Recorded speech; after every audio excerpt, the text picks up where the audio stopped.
carga transversal. Cuando tenemos una viga como esta, una viga se caracteriza porque es larga, muy larga, y yo tengo una carga en cualquier parte de la viga, puede ser en el extremo, o en cualquier parte, pero esa carga forma 90 grados con respecto a la longitud de mi viga, entonces esta carga la llamo carga transversal. Normalmente la voy a trabajar aquí como B, ¿listo? O puede ser como P, esa es una carga transversal. ¿Qué le hace una carga transversal a una viga? Entonces me va a generar dos situaciones, me va a generar esfuerzos normales y esfuerzos cortantes. ¿Listo? Los esfuerzos normales me los genera porque me curva mi viga y al curvarla se genera una situación de flexión. Hay un momento flector ahí actuando y al haber un momento flector, recuerden que se generan esfuerzos normales que se calcula el valor del momento flector por Y sobre I. Estos son los esfuerzos normales, pero también me genera esfuerzos cortantes. ¿Qué tipo de esfuerzos cortantes? Entonces, esta carga transversal me genera también unos esfuerzos que llaman esfuerzos cortantes. Y es importante tener presente que esos esfuerzos cortantes van a suceder en dos direcciones. Suceden unos esfuerzos cortantes en esta dirección, miren. En la dirección longitudinal. Aquí está exagerada la curvatura de la viga, una viga nunca se curva tanto. Entonces, en la dirección horizontal suceden unos esfuerzos cortantes. Hay un flujo de cortante, hay una fuerza ahí que normalmente se llama fuerza horizontal o que muchas veces se trabaja simplemente con H, la fuerza horizontal. Pero también la propia fuerza vertical genera también una situación de cortante en esa dirección.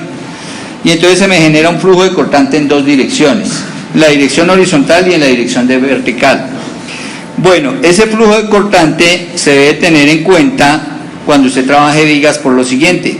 Fíjense en esta situación, yo tengo esta viga, es una viga rectangular, a la cual le apliqué una carga. La carga está aplicada acá en estos dos extremos, o en estos dos puntos. Están aplicadas cargas verticales. Esas cargas, fíjense que forman 90 grados con respecto a la longitud de la viga, o sea que son cargas transversales. Como ellas generan un flujo de cortante, de esfuerzos cortantes en esta dirección, pero también generan un flujo cortante en esa dirección, fíjese que este flujo cortante horizontal, de fuerza horizontal, hace que mi viga falle en esa dirección. Miren, ahí ocurrió la falla. La falla de la viga fue exactamente en esa dirección, en la dirección horizontal. Y es porque normalmente una viga en madera, la madera tiene cierta propiedad, y es que la resistencia de la madera no es lo mismo en esta dirección que en esta dirección, porque la madera está laminada, las vetas corren en una sola dirección. Entonces generalmente horizontalmente uno toma las vetas de la madera, ¿cierto? Y transversalmente no toma las vetas, sino que va en contravía de las vetas, y hay más resistencia por la parte transversal que por la parte longitudinal. Entonces por eso fue la falla, debido a su baja resistencia a cortante horizontal. Listo. Ahora lo que vamos a hacer es lo siguiente. Ya sabemos que la carga transversal me genera esto acá, cortante, y esfuerzos normales por flexión. Entonces lo que voy a hacer es la deducción de la ecuación, o de las ecuaciones mejor, de cómo se calculan. Primero, cómo se calcula el flujo de cortante horizontal, el flujo que hizo que mi madera fallara. Cómo se calcula este flujo de carga cortante que está yendo por acá.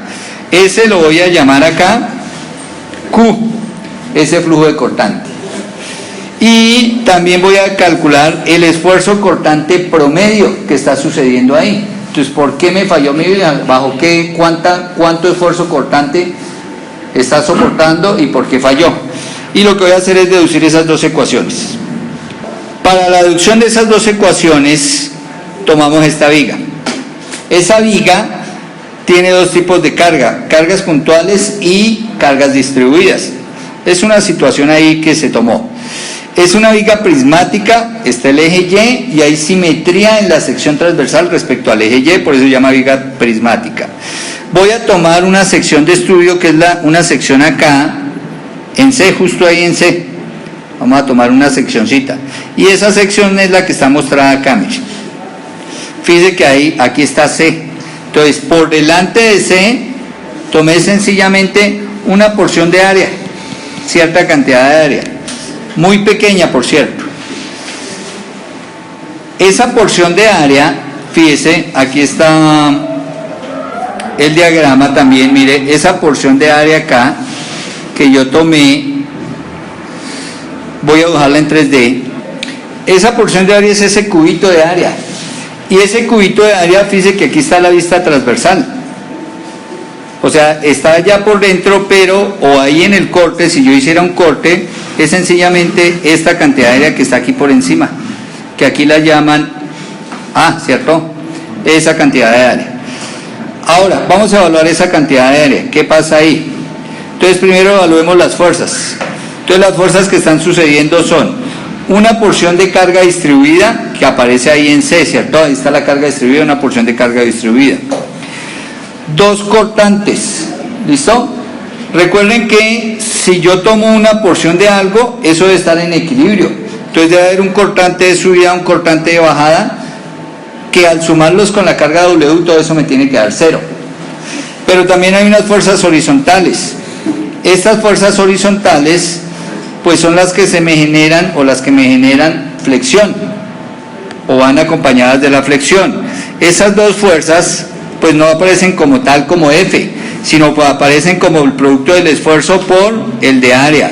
Entonces la fuerza en C, la fuerza horizontal sobre la cara en C, está el esfuerzo en C por dA, y la fuerza horizontal acá sobre la cara en D, pues está el esfuerzo en D por el de área, pero realmente son fuerzas elementales que están demostradas sobre las paredes C y D, y hay una fuerza horizontal, delta H, que fue la que hablamos atrás, que me causó que mi viga me fallara. Esta fuerza delta H causó que mi viga me fallara. Entonces la idea es mirar el valor de esa fuerza delta H, o mirar una ecuación que me pueda decir tanto la fuerza como el esfuerzo de esa carga horizontal. Y para ello entonces vamos a hacer lo siguiente. Entonces aquí voy a empezar voy a hacer una sumatoria de fuerzas en X igual a 0. Y voy a tomar las cargas horizontales. Entonces la primera carga es, tomando la dirección positiva hacia la derecha. Entonces será el esfuerzo en C por dA, menos el esfuerzo en D por dA, más delta H igual a 0, porque solo están las fuerzas que están aquí marcadas en negro horizontalmente, no hay más. Ahora voy a hacer lo siguiente, voy a despejar delta H. Entonces delta H es igual a el esfuerzo en D por dA, porque está negativo, al pasarlo al otro lado pasaría positivo. En cambio, el esfuerzo en C por dA, que está positivo, quedaría negativo, ¿cierto? Listo, ya está despejada delta H. Pero ahora lo que voy a hacer es factorizar delta H. Entonces delta H es igual al esfuerzo en D menos el esfuerzo en C, perdón, voy a factorizar dA por dA, factor común. Pero estos esfuerzos son esfuerzos normales, y nosotros habíamos dicho que los esfuerzos normales producidos por flexión eran igual a MY sobre I. Entonces estos esfuerzos los voy a cambiar por M, obviamente será MD, ¿cierto? Menos MC, todo esto por Y sobre I, y todo esto por dA. Y esto es igual a delta H. Pero finalmente, este MD menos MC lo puedo cambiar por un delta M, porque finalmente me da un diferencial de momento. Entonces me queda delta M por Y por dA sobre I. Pero miremos esa de delta M. Entonces con ese delta M vamos a hacer el siguiente trabajo. Vamos a decir que delta M lo voy a dividir en delta X. Y para cuando m o cuando ese delta x es muy pequeñito, pero muy pequeñito, recuerden que esto es la derivada de m respecto de x, ¿no? Ahora voy a despejar aquí el delta m. Entonces delta m voy a decir que es el de m sobre dx por delta x. Pero la variación del momento con respecto a la longitud en cálculo se llama el cortante o la carga cortante. Entonces me va a quedar carga cortante, ¿cierto? Por delta x, ese es igual a delta m. Y esto lo voy a utilizar acá, donde está este delta m, lo voy a reemplazar. Entonces nuevamente continúo aquí con mi ecuación y vamos a decir que delta h es igual a delta m, pero delta m es b por delta x. Esto por y, ¿cierto? Esto por dA y esto sobre i. Y ahora lo que voy a hacer es que este delta x que está aquí multiplicando, lo voy a bajar al otro lado a dividir. Y entonces me queda delta h sobre delta x. Es igual a b. Bueno, y entonces al lado derecho, ¿qué me va a quedar? Entonces al lado derecho nos va a quedar b por y por dA sobre i. Y ahora integro. Bueno, cuando integro voy a obtener lo siguiente. Resulta que hay constantes. ¿Quién es constante? Q es igual al flujo cortante o flujo de corte. Y fíjese que ese flujo de corte es cuánta carga horizontal, mire, cuánta carga horizontal está pasando por unidad de longitud. ¿Cuánta carga horizontal está pasando por unidad de longitud? Me explico acá, por ejemplo, en esta viga. Por decir algo, están pasando 3 kilonewton de carga por cada centímetro de viga. Eso se llama el flujo cortante. ¿Listo? Y es esa Q minúscula. Bueno, esta integral que nos quedó acá es una integral que se trabaja mucho en cálculo. Y la representamos por Q. Y se llama el primer momento de área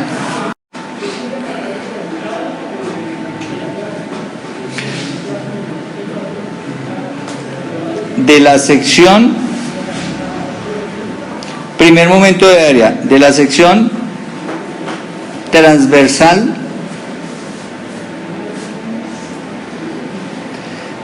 que está, ojo con esta Q, que es importante acá,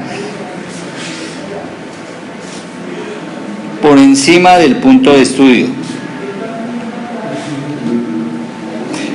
Aunque usted no va a aprender la deducción de esta fórmula, a menos que vaya a hacer una maestría en la Nacional o en los Andes, pues allá en el examen de ingreso a la maestría, sí le ponen a hacer la deducción de estas ecuaciones, para ver si usted tiene la capacidad científica de hacer una maestría de ese allá. No se las van a poner, sin embargo sí la va a aplicar aquí en los ejercicios. ¿Listo? Entonces usted necesita saber qué es cada cosita, cómo la va a calcular. ¿Listo?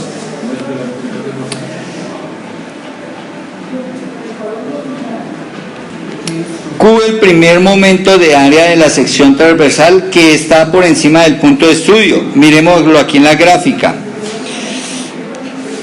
Acá, mi punto de estudio, pues es esta sección. Básicamente mi sección de estudio es esta. Pero lo que yo voy a estudiar es el flujo cortante en esta sección. Y lo que está por encima de esa sección es esta área. Y entonces esta integral que me quedó acá, y por dA, que la voy a llamar Q, esa Q va a ser igual al producto de esta cantidad de área que le estoy marcando en rojo, que está por encima del punto de estudio. Obviamente este es mi punto de estudio, este que le voy a marcar aquí en morado, ese es mi punto de estudio. Entonces la cantidad de área que quedó por encima, ¿listo? Esa área multiplicada por, como me quedó cierta cantidad de área, esa cantidad de área tiene cierta forma, ¿cierto? En este caso es un trapecio. Y obviamente como tiene cierta forma, tiene un eje centroidal esa área. Y ese eje centroidal está a cierta distancia del eje centroidal de toda la sección transversal. Entonces, mire, toda la sección transversal tiene un eje centroidal que lo llamamos el eje neutro. Del eje neutro al eje neutro de la sección que está por encima del punto de estudio hay una distancia que la llamo y trazo. Y aquí voy a multiplicar A por y trazo para obtener Q. Y Q es el valor de esta integral, y por dA, que es primer momento de área de esa sección transversal que está por encima del punto de estudio. Entonces finalmente decimos que Q va a ser igual a B por Q mayúscula sobre I. Y ya sabemos que Q es el flujo cortante horizontal. Y esa es la primera ecuación que está acá, mírenla. Q es igual a delta H sobre delta X y es igual a BQ sobre I. Esa es la primera ecuación. La segunda ecuación, miren acá, el cortante. Entonces ahorita evaluamos esta gráfica. Pero ahí me está diciendo que hay dos cortantes, uno vertical y uno horizontal. Y que voy a calcular un cortante promedio y que lo voy a calcular con esta ecuación, ese cortante promedio, que vale lo mismo. O sea, con que yo calcule uno, automáticamente tengo el otro. ¿Listo? ¿Cómo se deduce la ecuación de ese cortante? Entonces es muy sencillo. Ese cortante sucede en un punto de estudio D, pero entonces aquí lo que está recortada mi viga, voy a colocarla completa. Esta es mi viga completa y yo estoy haciendo el estudio del cortante en el punto D. Fíjese que el cortante en el punto D está cierta parte abajo del extremo superior. Entonces estoy haciendo el cálculo cuánto vale ese cortante. Entonces para ello, fíjese que donde está el punto D hay una cantidad de área que la voy a marcar acá. Fíjese en esa cantidad de área que me quedó en el corte, la cantidad de área verde. ¿Cómo hallo esa cantidad de área que me quedó en este corte verde? Pues recuerden que como eso es como un rectángulo, ¿sí o no? Ese es este espesor que yo lo llamé allá, en el elemento lo llamé delta X, ¿cierto? Entonces será este delta X por el espesor en la sección transversal, por el ancho de la sección transversal. Pero como ese ancho varía, ¿no? Es más grandote abajo, para esta viga, para esa forma que tengo ahí, es más grandote abajo y más angosto arriba, pero aquí tiene cierto valor que lo voy a llamar T. Ojo, ese espesor lo voy a llamar T. Luego esa cantidad de área de ese rectángulo verde es igual, mírenlo, cantidad de área es igual a ¿quién? T por delta X, ¿no? Largo por ancho de ese rectángulo. Y entonces voy a decir acá que esa cantidad de área, o que delta área es igual a delta X por T, ¿cierto? Pero de acá voy a despejar delta X, entonces delta X es igual a ¿quién? A delta de A sobre T, ¿cierto? Y me voy a devolver a esta ecuación,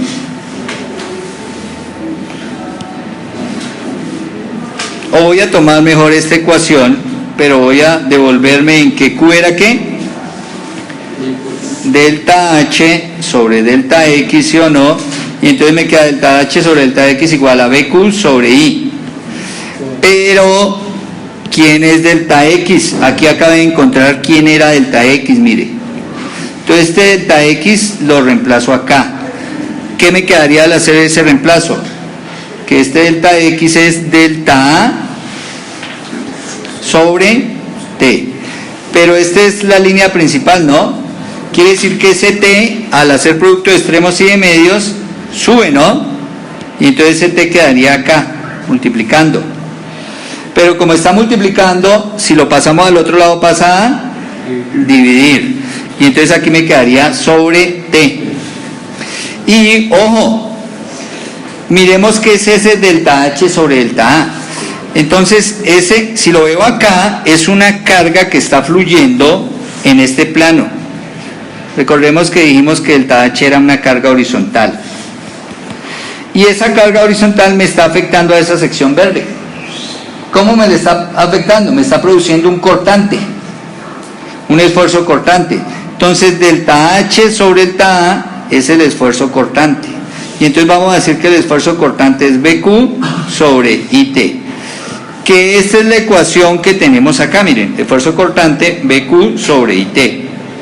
Pero dice promedio, y es que ese esfuerzo cortante en la sección transversal, si ven las flechitas, borremos aquí, vemos las flechitas, es más grande ¿dónde? En los extremos, hacia la parte, hacia los lados, y es más pequeño hacia el centro. Entonces aquí lo que saca es como un promedio, pero es un promedio muy acertado. Y entonces para calcular el esfuerzo cortante en una viga voy a utilizar esta ecuación. Recuerde que el valor del esfuerzo cortante horizontal y vertical es el mismo, tiene el mismo valor y es el promedio, y es el que calcula usted siempre con esta ecuación. Bueno, aclaremos cada uno de los términos de la fórmula. Esta B es la carga cortante interna. Ojo, la carga cortante interna es que cuando nosotros tengamos esta situación de carga en una viga, yo debo hacer un corte.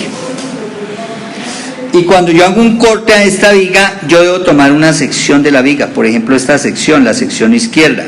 Y aquí internamente está sucediendo una carga cortante, B, cuyo valor no es el mismo aquí, en este sitio, no lo llamemos A porque ya estaba la letra A, en este punto D, no es el mismo que si hago el corte aquí en esta parte. El valor de esta B acá sería una B', y ese cortante, esa carga cortante vertical, esa resistencia vertical de carga, es diferente en los dos puntos. Esa B es la que tenemos que buscar allá con cortes y es la que voy a reemplazar acá. El Q ya dijimos que era esto, el primer momento de área de la sección transversal. El I, el momento de inercia, pero ojo, el I es el momento de inercia de toda la sección transversal. Entonces, como mi viga tiene una sección transversal que, por ejemplo, acá es un paralelogramo, un trapecio, entonces el momento de inercia de toda esta sección transversal de la viga, el I. Mientras que el Q, recuerde que es solamente de la sección que está por encima del punto de estudio. El Q es solamente de esa parte azul, ¿cierto? El Q de la parte azul, el I de toda la sección transversal. Y el T es el espesor acá, en este caso acá, este sería en BT, miren. En este caso, la distancia de acá a acá sería mi T. La longitud horizontal que está en el punto de estudio, el espesor.